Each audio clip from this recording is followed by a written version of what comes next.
nous allons voir comment écrire avec un clavier.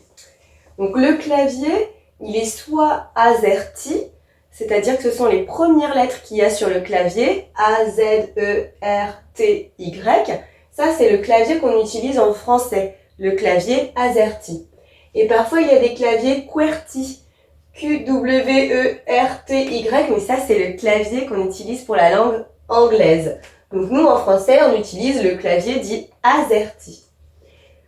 Quand il y a un pavé avec les lettres et les chiffres, eh bien, il y a aussi ce qu'on appelle la souris, c'est-à-dire le petit curseur. Et on peut aussi le déplacer avec un pad. Donc ça, c'est ce qu'on fait avec le doigt comme ça. Donc c'est ce qui va permettre justement de déplacer le curseur.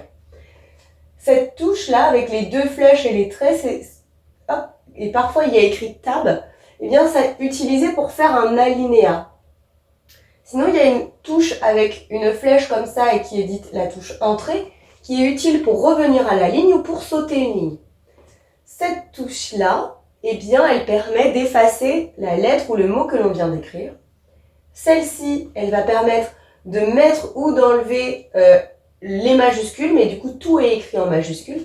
Alors que celle-ci, eh bien, je peux la maintenir pour faire juste une lettre en majuscule, ou en tout cas pour avoir la double fonction de certaines touches, et notamment pour la ponctuation. On appelle cette touche la Shift.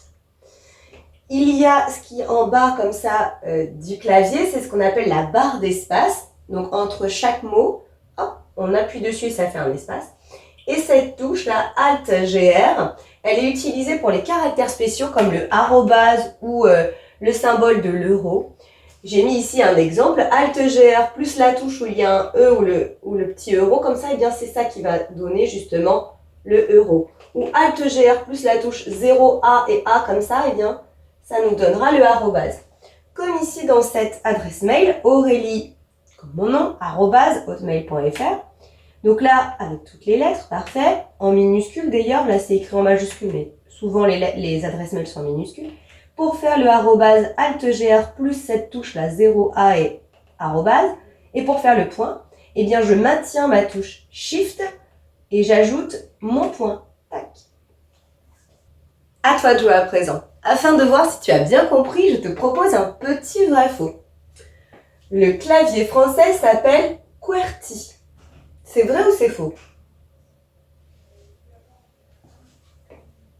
C'est faux. On a dit que le clavier français était AZERTY, c'est-à-dire les premières lettres qu'il y a sur le clavier. Pour faire un point, je fais Shift plus cette touche-là, point et point virgule. C'est vrai ou c'est faux? C'est vrai. Pour revenir à la ligne, j'appuie sur Entrée. Cette touche-là avec cette flèche vers la gauche. C'est vrai ou c'est faux? C'est vrai. La touche Alt-GR sert seulement à faire l'arrobase. C'est vrai ou c'est faux? C'est faux. On a dit qu'il y avait des caractères spéciaux et on a dans le cours vu l'exemple justement du euro par exemple. Et pour terminer, la touche comme ça qu'on appelle Tab, tabulation, permet d'effacer. C'est vrai ou c'est faux? C'est faux. Elle permet de faire un alinéa. Pour effacer, c'est celle-ci. Tac, tac, avec la croix à l'intérieur. Donc surtout, tu n'hésites pas à pratiquer, à faire comme ça si tu peux à la maison ou à l'école, à recopier des poèmes ou des petits textes et à demander à un adulte si c'est écrit correctement à l'aide du clavier. J'espère que c'est un peu plus clair pour toi maintenant. À bientôt! Maintenant que tu as tout compris, entraîne-toi en faisant les exercices ci-dessous.